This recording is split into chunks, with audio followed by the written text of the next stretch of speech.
I'm giving you an explicit content warning this morning. We're starting a new series called Loveology, and we're going to be digging into sexuality, our relationships over the coming weeks. And so I just want to throw this out there. We're going to talk. We're going to shoot straight this morning. And so I don't think I see kids in here. If you got kids in here, they're welcome to be in here, but just as long as you trust whatever words are going to come out of my mouth, that you're okay with that, then you can keep your kids in here. If you don't want me to be saying things that your kids might hear for the first time, we got a great kids ministry down in that wing of the building. I can promise you that they're not talking about sex this morning. I didn't clear that with them, but I know for a fact they're not talking about sex down in the kids wing. So listen, if we don't talk about it, then who's going to talk about it? I mean, the world around us is going to talk about it, but I mean, we need to know from God's perspective. So we're going to dig in this morning, and I just want to, as we're talking about sex, I want to just encourage you, lean in this morning. Don't. I've had people come in the past when we've talked about this. I've had people who are on the one end of the continuum of age, further along than I am, come up to me and go, "Yeah, I'm not coming these next couple weeks because I don't have sex anymore." As if this was like going to be pro tips on how to have a good sex life or something like that. That is not what this is. Okay, so lean in, because listen, we need to understand how to think about our sexuality, because the world has opinions on it, and God has an opinion on it too, and we need to know how to think about it. So lean in for yourself, lean in for your children, for your grandchildren, in general. And there might be things that are said this morning that are offensive to you on either end of the spectrum that we're going to be talking about, and I just want to encourage you in that too. We can have this tendency to kind of like take our ball and go home, and we quit, and we're not, we don't want to have the hard conversation. And we got to be able to lean in and have tough conversations about difficult topics, because God cares about those things. They matter in our lives, and He wants to be able to talk to us through His Word. He also wants us to be able to discuss those things. So this morning,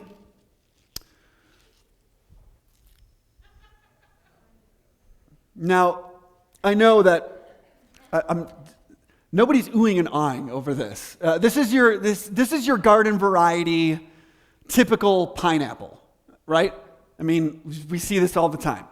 I can tell you this. A few hundred years ago, if I would have pulled the pineapple out and held it up for everybody to see, everybody would have been freaking out. So here's the deal with pineapples. They grow in South America. And then they were transplanted to the Bahamas. Everybody in South America and in the tropics knew what a pineapple was. But do you know who did not know what a pineapple was? Europeans. No Europeans had ever experienced or seen a pineapple until in 1492, Columbus sailed the ocean blue. And he landed in the tropics and saw pineapples for the first time. These Europeans were the first ones to ever lay eyes on a pineapple, and they were super confused by it. They looked at it and they went, on the outside, it looks like a pine cone, but then I cut into it and it is golden and juicy and sweet and delicious like an apple, and so they named it a pineapple. That's where the name comes from. There's confusion on that. So they taste it. It's amazing. They're going to hey, we're in the new world. We're going to go back to Europe and explain some of the beautiful things that we've seen, the amazing things that we've discovered. People in South America were like, yo, we've been eating pineapples for millennia, and you guys are, it's just new to you. So they go back home and they bring pineapples, and obviously the spoils of what they brought back, it was going to the elite, the powerful, the wealthy, right? So they get a chance to see a pineapple and then to taste it. Pineapple started to get this reputation of being amazing, but nobody was getting to eat them except for the wealthiest people, the people with the most privilege, the people in high positions of authority. And so it was pineapples starting to get this reputation as the thing. And all of a sudden, pineapples became a status symbol. You had pineapples started selling. Listen to this. The people wanted them so bad, but you couldn't get your hands on them. So they became very, very valuable because the demand was very high, but the supply was very low. Basic economics, right? So they would bring home pineapples, and pineapples started selling for, in today's dollars, pineapples would sell for $8,000 for a pineapple. People were freaking out. If you could be at a party where they had pineapples, it was amazing. This is why you see during this time period, it lasted for a couple hundred years. Pineapples showed up in artwork. It showed up in architecture. Actually, Christopher Wren, who's a famous architect who built St. Paul's Cathedral in London, he actually incorporated pineapples into the design. So at the top, what is there? a golden pineapple, because all through Europe, never been, but I've seen pictures, there are pineapples all through the cities. They're on buildings, they're like on gates. It's in artwork from that time period because it was a symbol of prestige. Everybody wanted in on the action. This is great. There were industrious people who got their hands on pineapples and then charged people to rent the pineapple. So you could have a house party for a viewing of the pineapple, and you'd be like, and then at some point in the evening you would reveal the pineapple, and everybody would be like, ooh, and they would freak out, and nobody could eat it, because if you ate it, you had to buy it, and nobody could afford it. That's why they were renting it, right? So, I mean, this is the way that it was. This was massive. Well, then over time, people started to get like, pineapples are a big deal. We can make a lot of money if we grew pineapples, and so you end up having pineapple farms that they're growing pineapples. And then with the rise of the steamship, where you're able to move quicker back and forth between the New World and Europe, all of a sudden pineapples like started getting shipped back to Europe because everybody wanted them, and pineapples on pineapples on pineapples on pineapples on pineapples, and it was like, I mean, you know how it goes. Like once the supply is increased, and what ends up happening, the demand ends up going down, and it's like people are like, oh, well, it's not as big of a deal. And then what we end up with is pineapple chunks.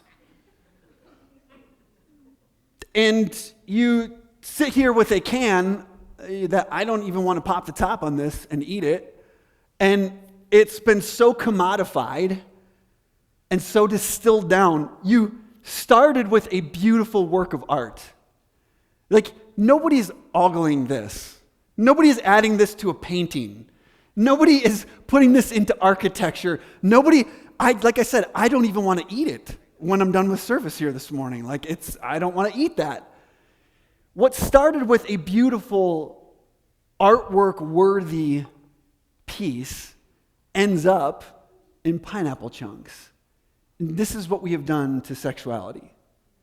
We have commodified it. We have obsessed over it. We have put it into everything to the point where instead of it being something treasured and beautiful beyond description and beautiful beyond sometimes even our ability to comprehend, it's just like, yeah, I mean, whatever. It's like on the aisle of the grocery store and I can get whatever I need. Like it's just there, right? That's what we've done.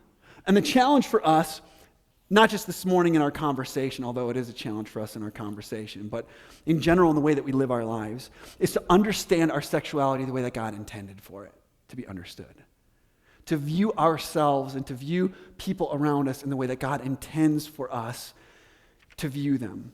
Nobody intended for that to happen with sex, but because of the way that we approach it, that's what's happened. So this morning, here's what we're going to do. We're going to dig into the scripture some, but honestly, what I really want to hone in on is our cultural moment. How we understand sexuality, how we view sexuality, how we experience sexuality, what is the narrative around that in our current cultural moment, and then what is God's design in those same areas? What is the way that He looks at things? And I got quite a bit of content, so hang with me this morning, all right? And I think if you'll hang with me, if you need to go get some coffee, go do that. But if you'll hang with me this morning, my prayer is that this will help frame up the issue for us for our conversation in the coming weeks. That's the goal. That you will feel equipped to understand how God has designed sex and in opposition to how the world around us sees it. So all kinds of changes have happened in the last 50 or 60 years. In fact, sociologists are saying no generation or two has experienced the amount of rapid and massive changes that our generations, whoever has experienced from the 60s until now, has experienced. You think just on a technological level of things, you have the rise of the internet, you have email, you have smartphones, you have artificial intelligence, you have the ability to travel, like Eric was just talking about, mission trips that we take, and it's like the world is in our back pocket. We can go anywhere, we can do anything. You have the rise of gay marriage, you have civil rights, you have globalism, where it's not just the economy of the United States, but our economy is tied intricately to all the other economies in the world. I mean, that's the way that we function right now. That's the way that things are working. So you've got all this, the mapping of the human genome You think about the things that are going on right now in science and in technology, and it's mind-blowing. How about the technology for battery-operated heated jackets and gloves and socks?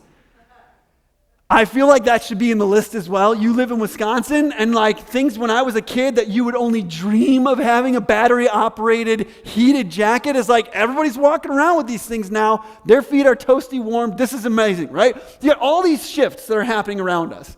All the stuff that's changing. And none of them are as massive a shift as the shifts that we have experienced as it pertains to sexuality in the last 50 to 60 years. None of them. None of them have had as far-reaching of an impact to date. So let me give you some of the shifts. And these are, these. This is probably kind of duh stuff, but let me just remind you, because sometimes we can be so immersed in the culture and it's our new reality, and we can forget that this was not reality 50 years ago. This was not reality 60 years ago. It's easy to think like, oh yeah, it's been like this since the beginning of time, and it has not been, all right? So here's shift, the sex shift, the tectonic shift in our sexuality, the way that we view it within our culture. Number one is that sex has been disconnected from childbearing and family. Birth control as we know it dates back to 1960. In 1960, the FDA signed off on oral contraceptives for the first time. And get this, you couldn't get the oral contraceptives unless you were married. You had to prove that you were married. It wasn't until 1972 that the Supreme Court allowed for single people to have access to oral contraceptives the way that they do now. That's a very short amount of time that things have changed in a crazy way. For most of human history, it wasn't an option to experience human sexuality outside of at least the risk, and the very high risk, of long-term responsibility being linked to that experience of human sexuality.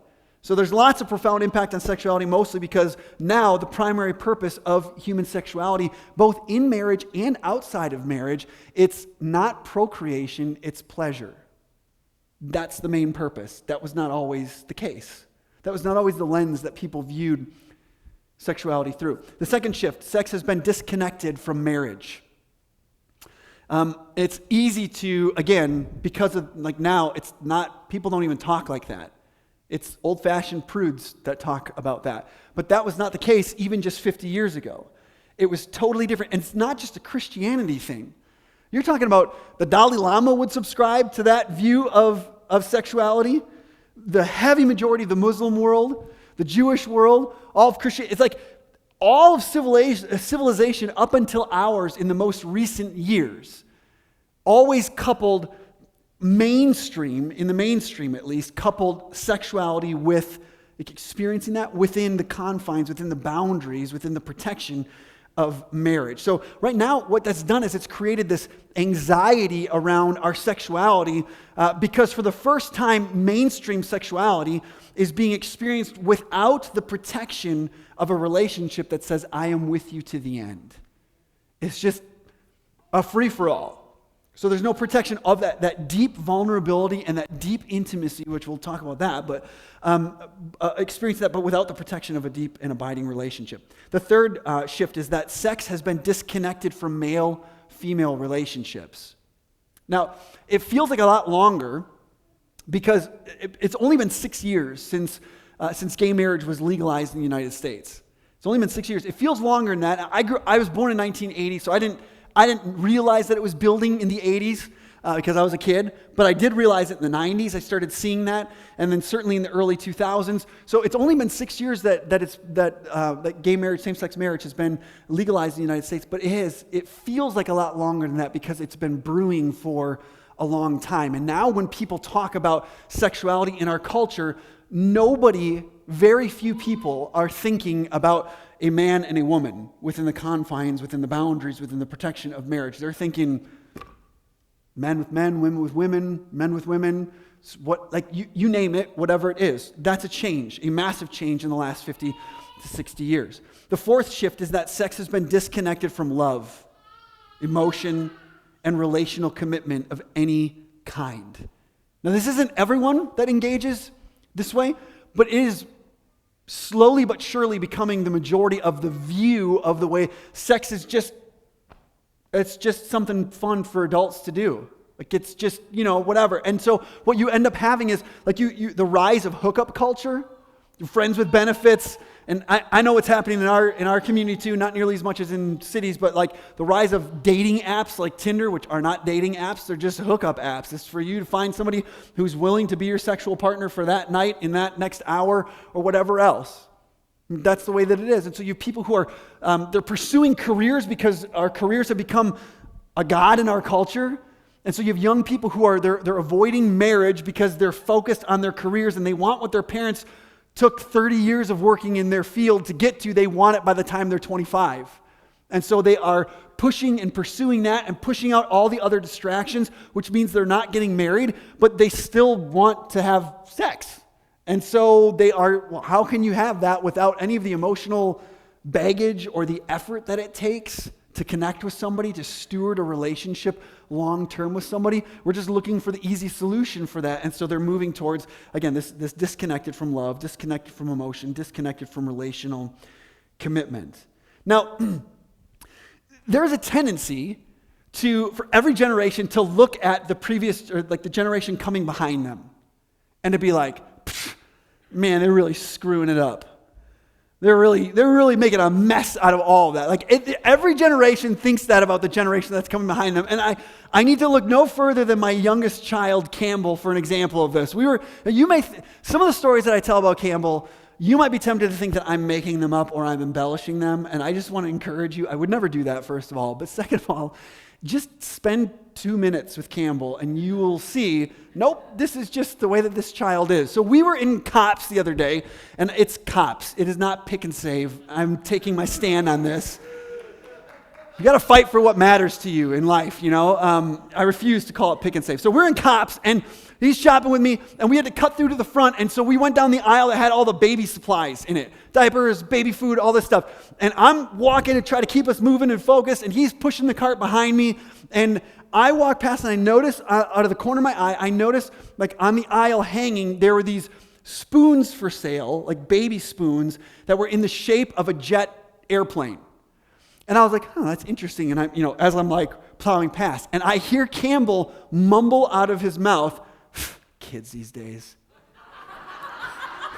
And I stop, and I'm wondering what he's commenting on socially in our world right now, And I said, what'd you say? He said, kids these days. And he points at the spoons that I just noticed.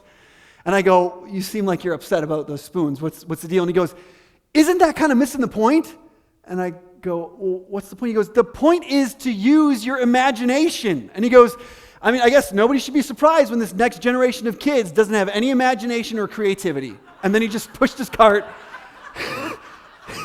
and walked off. And I just stood there and I was like, well, there's a sermon illustration for this weekend that I have. That was on Friday. Okay, all of us, there's something inside of us that wants to look at the generation coming behind us and just being like, kids these days, they're screwing everything up. It was a lot better when I was, right? So is that the case with what's going on? Because let's be honest here. Let's be honest. All the things that we just mentioned as the shifts about sexuality, they've been around for a long time. On some level, they've been around a long time. People since the beginning of time, have been looking for ways to have sex and avoid finding a double pink line on the pee strip of a pregnancy test. You look through, like in history, prostitution was like a religious rite for people, a religious passage that they went through in a lot of different cultures. You have gay relationships or homosexuality is found all throughout Greek mythology. Even transgenderism or gender fluidity is found in a lot of indigenous cultures, ancient indigenous cultures. It's been all over the place. There have been adulterous affairs as long as civilization has had marriage involved in it. So is this just a case of like looking at the culture around us and being like, kids these days. And I would argue that no, it's not. It's different.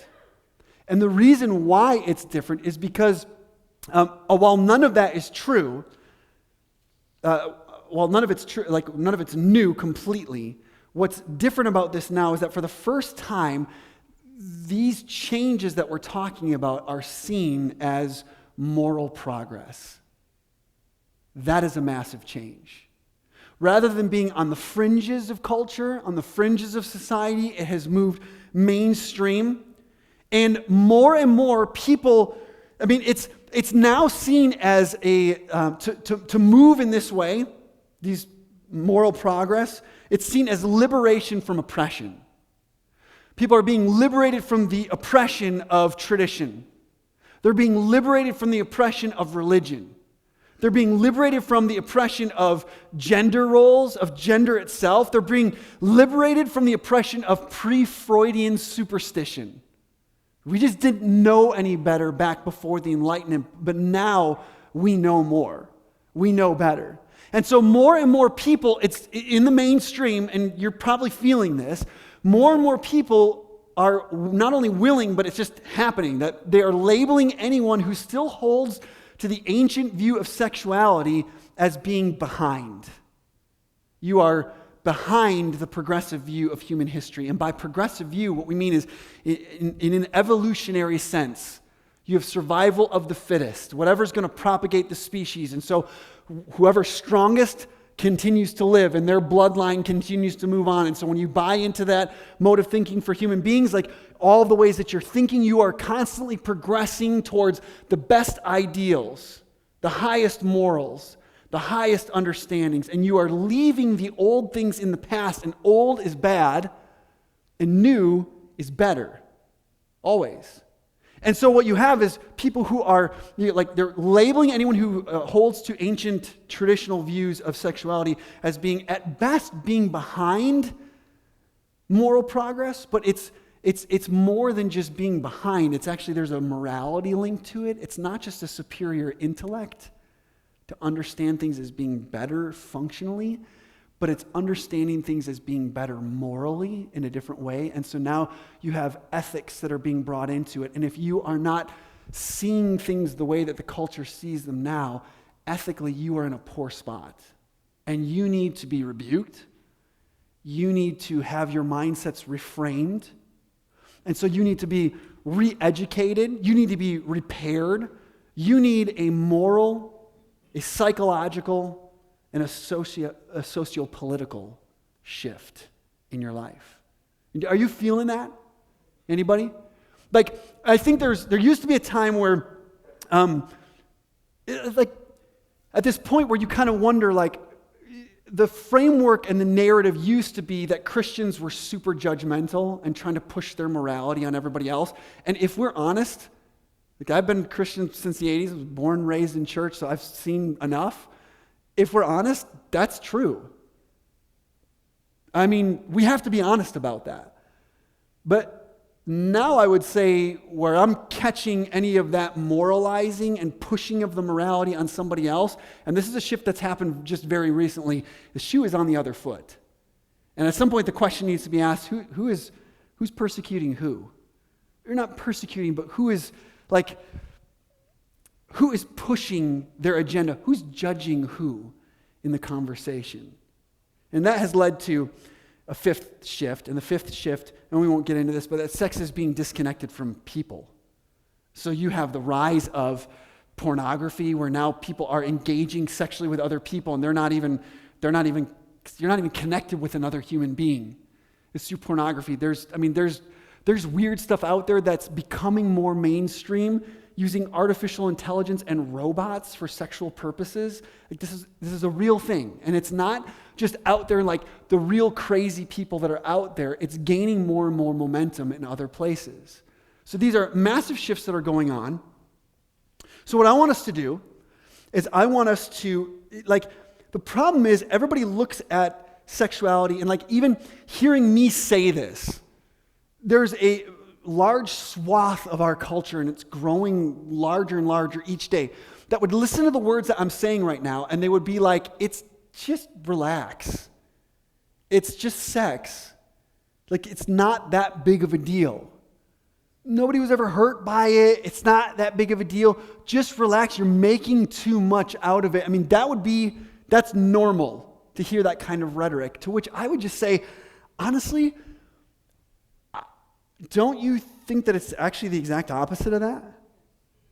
Like, I don't think that, I'm not going to take a poll or anything, but I don't think that there's one person in this room or joining us online right now that would be able to say you don't know anybody who's not been hurt by sex. That you don't know somebody. In fact, I'd be willing to wager that there's not even any one of us that would say, I've not been hurt by sex. Whether it's knowing somebody or having somebody in your life where your parents' marriage fell apart because of an adulterous affair, or your relationship with somebody was torn apart because of your addiction to pornography, or your sexual history before marriage made you carry baggage into your marriage and it's done damage to you, or the poor body image that you feel because our culture is so saturated with sexuality, it's everywhere, that we can't help but look at ourselves through some kind of a sexual lens, and nobody ever feels like they measure up. Everybody wants to, but they don't feel like they do, and there's weight and there's damage that comes from that. I don't think that there's any one of us that would be able to say, like, I've never been hurt by that. I've never had an issue with that. So we've got to talk about this, and we have to understand how God has created sex and how he has wired us. To do that, what I want us to do is I want us to look at sex through the lens of story. Okay? By story, what I mean is this. So psychologists, neuroscientists, there's a large segment of people that are starting to say things like this. What most distinguishes human beings from other animals is not our IQs, it's not our opposable thumbs, it's not that we walk upright. What most distinguishes us from other animals is our ability to locate our stories within a greater narrative. That we see our lives, our interactions in the world around us as a part of something bigger than just ourselves. That's what it is. Now, this fits exactly with what you see in Jesus. What you see in Jesus was, did you ever notice this? Jesus would tell stories all the time. He was a master communicator, master teacher. He would tell stories and he would be like, the kingdom of God is like this, or humanity is like this, or God is like this. And he would tell all these different stories. And then, if you notice in the Gospels, this happened very frequently. He would tell a story, and then it says, and then everyone wanted to kill him. Did you ever notice that? It's like Jesus would tell a story, and then it would be like, and then they began plotting his death. And then they drug him to a cliff, and they were going to throw him off the cliff, and they wanted to kill him. Over and over again, this happens. Here's what was happening.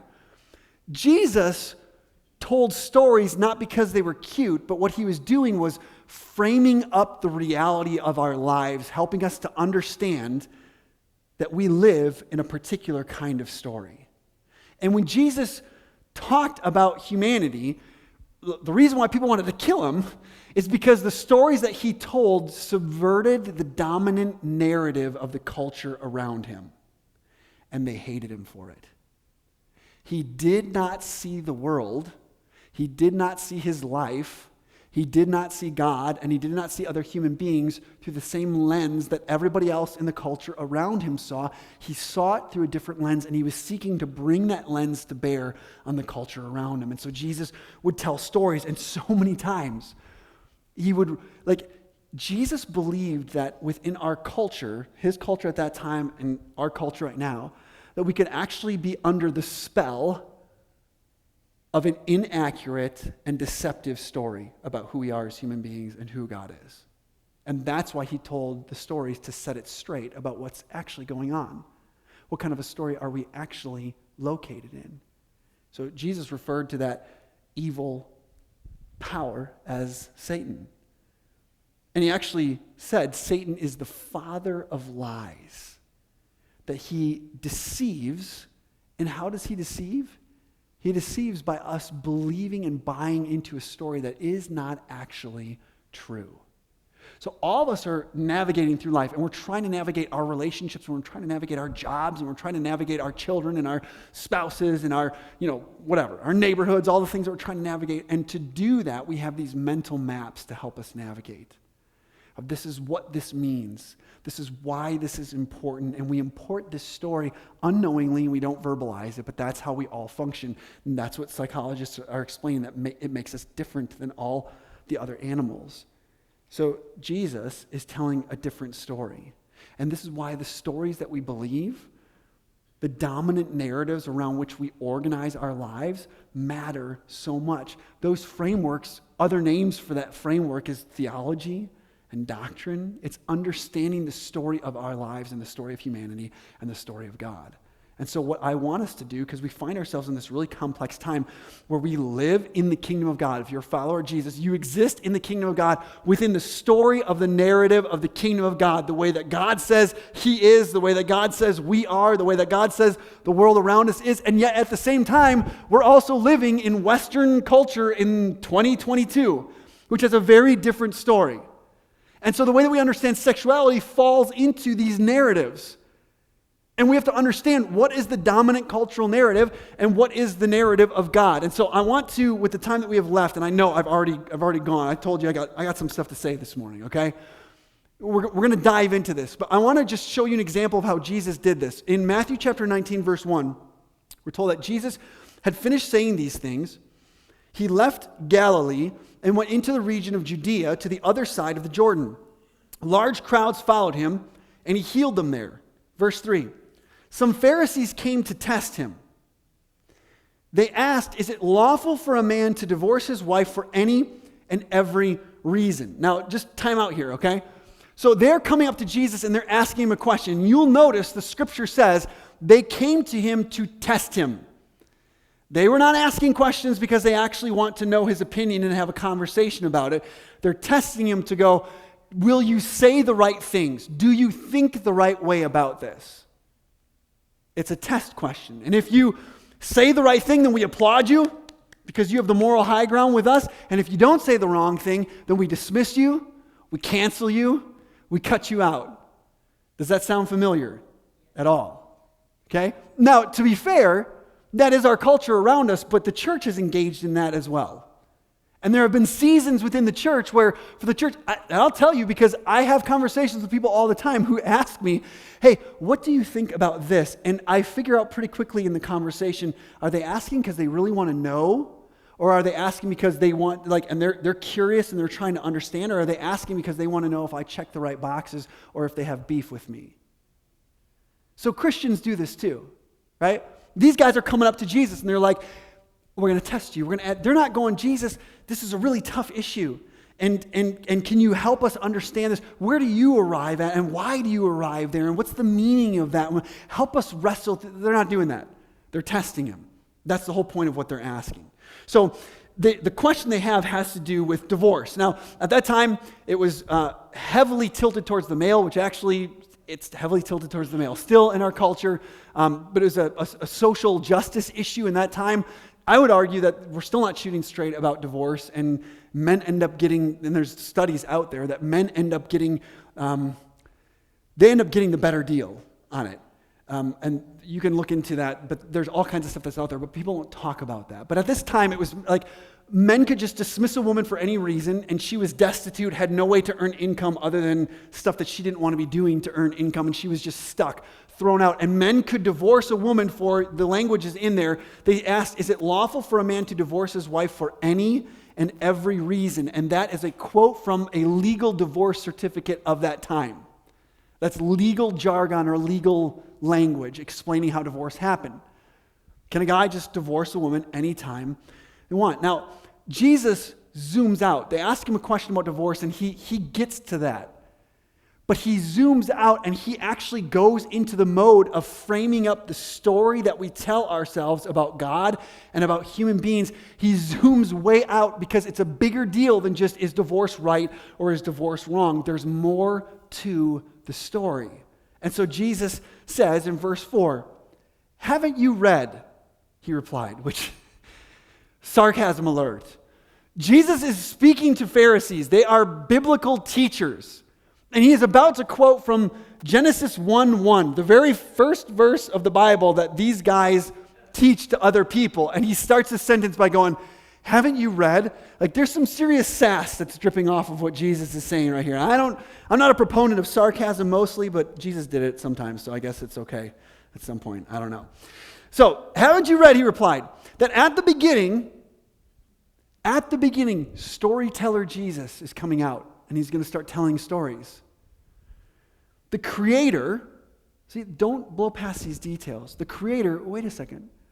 So there's a Creator. Okay, that means there's God. And now he quotes Genesis 1:1, made them male and female. Wait, so we're created as male or female. Okay. And said, for this reason, okay, so there's meaning and there's purpose to marriage. There's meaning and there's purpose to romance, to our sexuality, to love. A man will leave his father and mother. Wait a second. The man is leaving his father and mother. There's a father and a mother involved. There's family involved. You mean sexuality is not just taking place outside of a community, but it's meant to be happening within a community of other people and will be united. Whoa, that's a strong word. What does that mean? To his wife, not his girlfriend, not the person that he hooked up with. And the two will become one flesh. So they are no longer two, but one flesh. Therefore, so now comes kind of the command. Jesus says, what God has joined together, let no one separate. So we'll come back to this concept of divorce in just a moment, but Jesus does storytelling. He frames up the narrative. You have a question, and he's going, hold on a second, it's a part of a bigger picture. And you've got to understand the picture for it to make sense. And first, Jesus does anthropology. He's looking at humanity, and then he does theology, and he's going, okay, so this is how humanity is, and this is how God is, and then he gets to the morality. And we want to skip to the morality and just go, well, these are the things you should do and the things that you shouldn't do. And Jesus is going, hold on a second, there's a whole framework here that matters for the way that we live and the way that we understand complex realities in our lives. So I want to put together the stories, the secular story, and then the story that Jesus in the scriptures put forward in the same way. Now, anything I'm saying this morning, it's probably something I've read from somebody else or something I've heard somebody else teach. Everything from the illustration that I used here. I can't list all the people that I'm grabbing great thoughts from and all that stuff. If you want to get a list from me, I can give it to you. But I do want to just say this next section. John Mark Comer was a pastor in Portland, Oregon. This is his framework, and I think it's brilliant. So this is, in a lot of sense, it's deep in the sense that it's heavy intellectually, but it's also kind of a drive-by because this is a really deep topic. So I'm going to try to just distill the reality of the secular story of humanity and life. And then we'll talk about the story of God that Jesus and the scriptures are telling. So these are the 11 points of the story. The first point is human beings. In the secular version of the story, human beings are animals. More specifically, we are primates with time and chance on our side. Now, I understand what I'm saying is reductionist, okay? But if you distill what's being said in the culture around us, I don't know that anybody could really argue with what I'm about to say, okay? So human beings are animals, primates with time and chance on our side. Human nature, what is. There's no meaning or purpose to the human body, to sexuality or gender, other than evolutionary function and the propagation of the species. Everything revolves around that. Evolutionary function and the propagation of the human species. Male and female, and by that I mean in the technical sense, sex. Okay? Male and female. In the technical sense of that word, it's just plumbing for our bodies. It's just physical. It has no meaning or bearing other than that. Gender. Gender is a social construct. It is imaginary. Often it's developed by patriarchy to oppress women, or it's developed by older women to oppress Younger women, this is what the culture is saying around us right now. Again, reminder, so this is the story that the culture is telling about us as human beings, about life, about the world around us. Sex is just play for adults. It's just a biological release. That's all that it is. What's the big deal, right? Love is a feeling of happiness that you get from being with another person. Or it's a desire, in particular, a sexual desire for another person. That's what love means in the cultural story. In the cultural story, the secular cultural story, marriage is simply a social construct. And we don't know exactly when it started, but it started a long time ago, ancient, like Byzantine Empire kinds of stuff. Tribal, it usually had to do with like tribal alliances. It had to do with money and economic issues. That was the main reason for it. There was also, the point of it was the patriarchy, to oppress women, to oppress children. A part of this cultural story that we're told in the culture around us, along the lines of marriage, is that monogamy is not natural. You don't find it in nature anywhere else. In fact, evolutionary psychology would say that nature, and pay attention to this. You will notice right now that in all kinds of things, nature is being capitalized. Capital letter N, like it is a being in and of itself. Pay attention, you'll see that. So in this story, nature has actually designed, just by natural selection, okay, so there's not like an intelligent process, it's not God. Just by natural selection, nature has designed particularly male humans to get their sperm into as many women as possible for the propagation of the species. That's the point. It's because that's what evolution is all about. And so monogamy it's made up. It's not natural. As far as the purpose of marriage,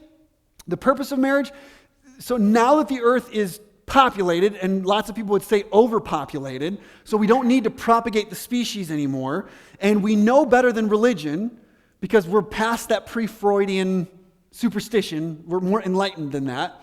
Now that we know that, then bottom line is, I guess probably the purpose of marriage is happiness.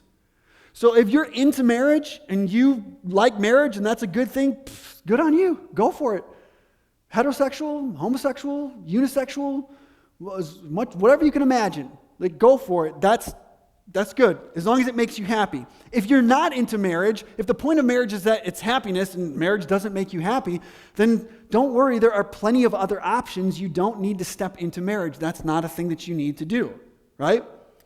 Divorce in this story of our culture is a conscious uncoupling.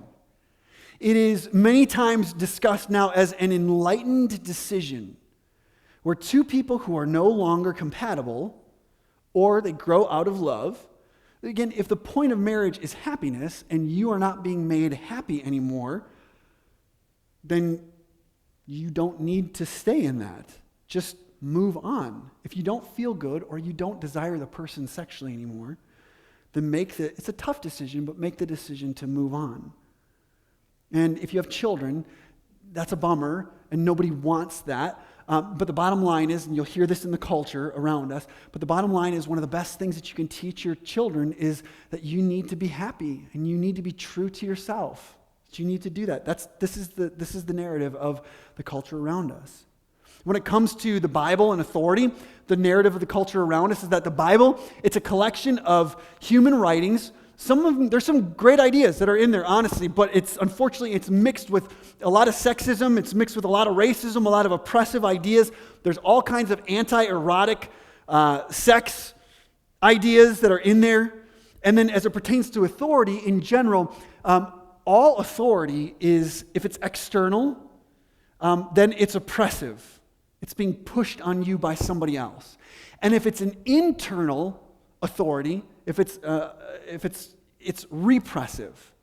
If you're not doing things that would make you happy or things that you want to do, but you're stopping yourself from doing it, then you are repressing yourself. It's that, the oppressive authority is to keep your laws off my body, pastor or politician.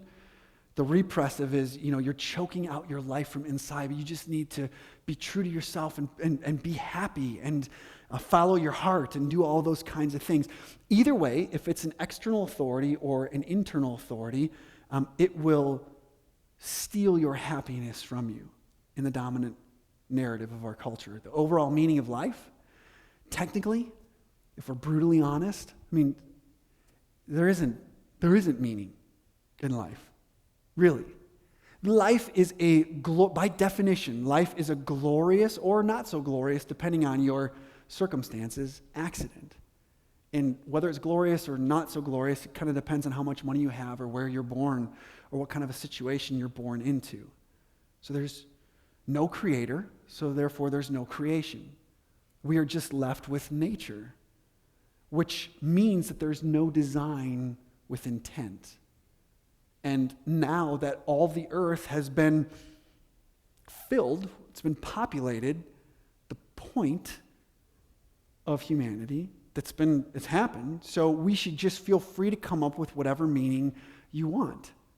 So there is no meaning because it's left up to the user. And it would be best, it's ideal if you come up with a meaning for life that moves in the same vein of evolutionary progress. Like we want good things and we want to be good people. And we define that very differently, what that means, but that's what we want, and it makes us feel good to say that. God is a dead weight that's holding us back from enlightenment now. Listen, that story of the culture around us is a story that we hear all the time. They might not lay it out in 11 points. They might not use that exact verbiage, but you are hearing this in your classroom in middle school, high school, or in college. You are hearing this in a throwaway line in a romantic comedy movie that you're watching. You are hearing it or seeing it in the plot line of a sitcom that you're enjoying. You're hearing it in the comments of coworkers while you sit and eat lunch together, and it might be just one comment here or there, but this is the dominant narrative of the culture around us. And it is, it's easy to assume that that's reality because you hear all this over and over again. But the reality of it is a story.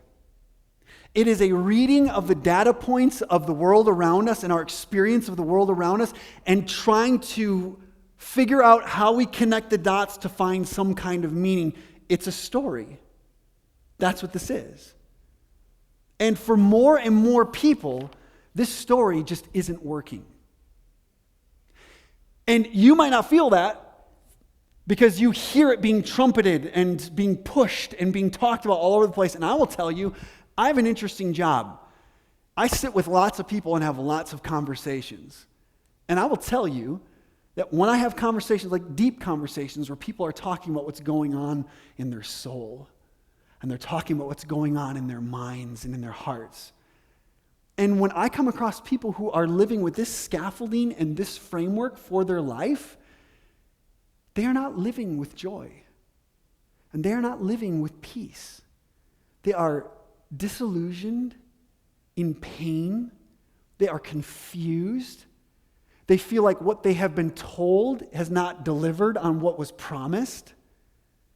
This is the reality of what we live in. And you see it, like, again, you have to remember this shift has only happened in the last 50 or 60 years. We are not very far into this experiment. And the verdict is rolling in right now with soaring rates of depression and anxiety, with all kinds of issues. You just look at the content that's what's on Netflix or any other service that you'd be streaming. I mean, half of it you can't even watch. It's sexuality, but it's turned dark. It's like emotionless, relationless, loveless. It is taking a toll on people. There's a quote that I want to read you from Melinda Selms. She's a Christian author, and I'm just going to warn you, this is explicit, okay? But I think that it captures the reality of the world as it has bought into this secular narrative. This is what's happening in the world. And so and sometimes we got to just shoot straight about tough stuff, and so there's language in here that you'll make you cringe a little bit, but try to hang with. It's a long quote, too. She says, underneath the pop and fizzle of sexological enthusiasm lies a fundamental despair, not necessarily about life itself, but about the body. This seems counterintuitive. Surely the sexual revolution is about the celebration of the body over and against the pretense that love ends below the neck. Yet beneath all the pageantry of free sex and self-love, there's a fundamental belief that the body doesn't mean anything, that it is insignificant in a literal sense, signifying nothing. You can do anything you like with it. You can pleasure it with a vacuum cleaner or get a drunken stranger in an alleyway to whip it, and you can give it to anyone for any reason. It's just a sort of wet machine, a tool that you can use in exchange for whatever purpose suits your fancy. And in order to believe this, you must either accept A, that your body is not you. It's just a shell or a juicy robot that the real you, that disembodied ghost, controls, or that there is no such thing as human value or dignity. It's just a nice pretense that we make because we are terrified of the senseless and nihilistic universe. Ironically, Christianity, which has always been accused of putting God before man, stands alone against a host of modern philosophies, declaring that man is a unified and complete being composed of both the mind with a free will and a body, all of which has dignity and meaning. At the heart of the modern philosophical project is the attempt to understand human existence without reference to God. Explicit, but that preaches. And if that doesn't sum up the disillusionment that I see growing stronger and more prevalent in our culture, I don't know what does. So that's the secular world's story. Let me quickly move through God's story, because that is not our story. It's the same 11 data points, the same 11 pieces of framework, but it's viewed very differently. It's a very different story. So God's story is that human beings are made in the image of God. And yes, we are like animals for sure, but we are just as much or more like God as we are like apes. And it's actually our spirit that differentiates us from animals, not just our IQ or the dexterity of our fingers. And what's ironic about that is that our spirit, what differentiates us from the animals, it's immaterial. And so it's not measurable, it's not traceable. And so the culture around us looks at that and goes, that's not real. But what about all of our things that science can't quantify, like our will?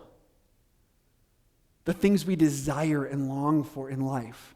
The anger that we feel or the disappointment that we sense. The forgiveness that we extend to other people. These are all things that are not quantifiable either, and yet nobody would look at those and say, that's not real. It's real. It's what differentiates us from the rest of the animals. Human nature.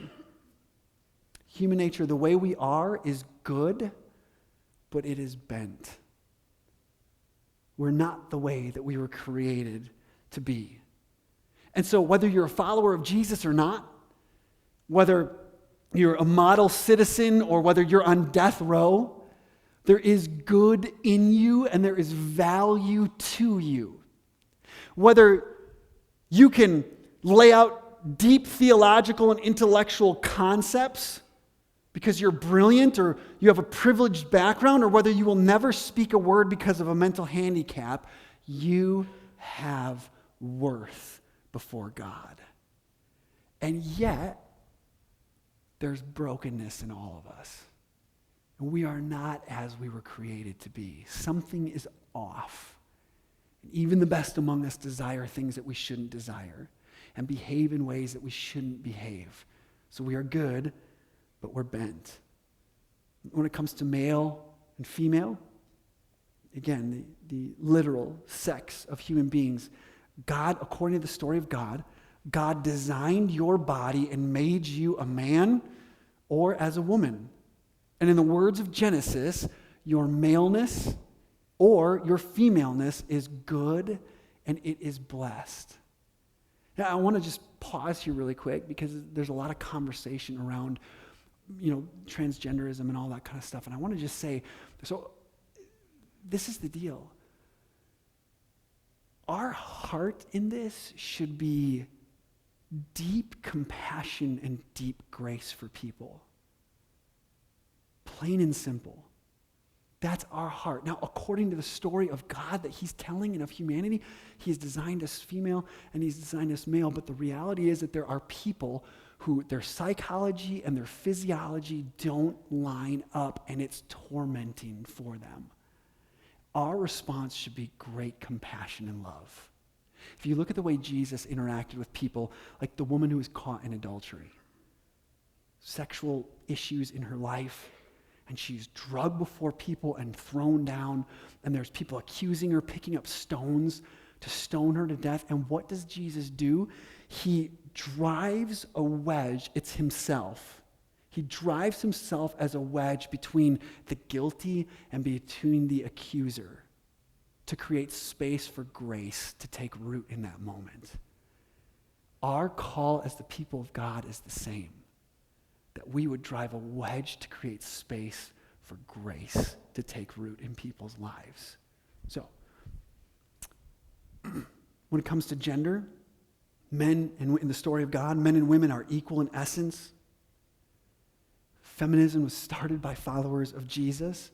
It is still, in many parts of the world, a radical idea. There is equal worth before God, even if we don't have the same biological design. And there are roles within our gender, and they can shift and they can move, and there's openness to different interpretation. But the bottom line is there are certain things that our biology, the way that we are created for women, it makes them lean towards certain responsibilities or tasks, and for certain men, they lean towards certain things. But the reality of that is that's true. But people of God, there's all kinds of openness to different interpretations of what that means or how that's fleshed out, and that's okay. But there are specific genders. There are male and female when there's sex. Number 5, sex. When people make love, it is way more than play for grown-ups. The Hebrew word for sexual love is dod, and it literally means the mingling of souls. The word that's used for the two shall become one flesh is echad. It's a Hebrew word, and that Jesus quoted that. And there's this meaning packed into it of this depth of connection with someone that it is not just your physical body being entangled with someone else. It is the deepest parts of who you are, your soul, that is being entangled with them. Love, that's why when people break up, there's actually a study that just came out that's really interesting, that there's when psychologists looked at couples that were sexually active, and then they broke up. And when they broke up, they scanned their brains. And when they broke up after having been sexually active together, the same part of the brain that lights up when you break a bone physically, the pain that caused, lights up in their brain. It's deeper than just what we think it is. Love in the story of God is far more for us than just emotion. It's most definitely more than just a desire to have sex with someone. The Bible calls that lust in the scriptures, and Jesus has lots to say about lust. Love is a decision of the heart to delight in another soul and to will their good ahead of your own, no matter what the cost is to yourself. Marriage in the story of God, marriage is a covenant that's entered into between a man and a woman before God and in their community. It's not a contract that you opt out of when it's no longer expedient or enjoyable, but it's a covenant between another made before God and your community, that you will love this person again and again and again and again, no matter what the cost. And the purpose of marriage is not happiness. That is a byproduct of a healthy marriage, but it's not happiness. We'll get into what the purpose of marriage is in the coming weeks when we talk about it. But happiness is just a byproduct of that. And in the story of God, divorce is anything but a clean start in life. Divorce is the rupture of soul ties. It's the betrayal of trust. It's the breaking of covenant. It's the hurt of children. It's the death of a marriage. And in our culture, we want to reframe that, I think, to soften it. But we don't ask anybody that's been through divorce. I mean, people throw out all, God hates divorce, God hates divorce. Yeah, you know who else hates divorce? Anybody that's had to walk through the pain of a divorce. They hate divorce. There's nobody that's walked through that or been impacted by that would go, yeah, it's just a conscious uncoupling. It's just an enlightened decision. No,